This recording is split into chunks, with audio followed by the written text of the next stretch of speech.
Africa Content TV.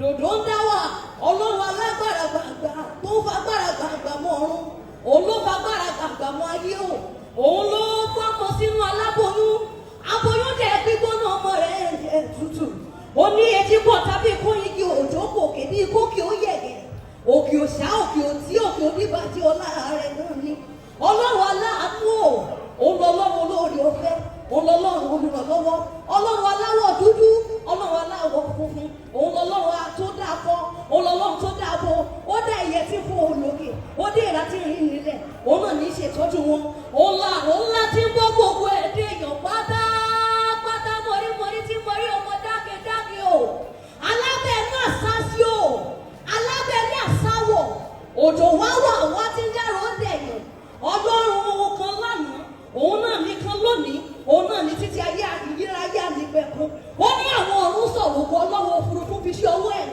ọjọ́ ní ọjọ́ fọhùn òru ní òun fi ìmọ̀ kò sí ibi kan tàbí èdè kan níbi tá a kò tí ì gbọ́ ìró wọn nítorí ìró wọn la gbogbo ayé já o.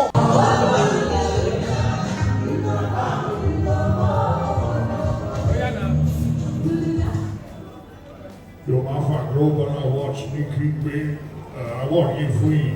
Congratulations. Ẹ pàtẹ́wọ́ fún wọn, ẹ pàtẹ́wọ́, ẹ ló wọ́n látẹ́wọ́.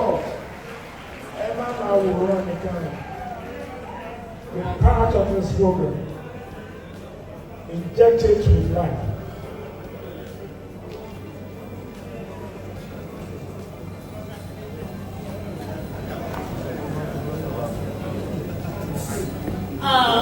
Mo fẹ́ dúpẹ́ lọ́wọ́ gbogbo èèyàn pátápátá tó vote for me.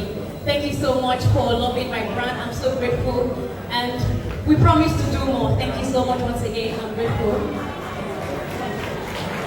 Congratulations.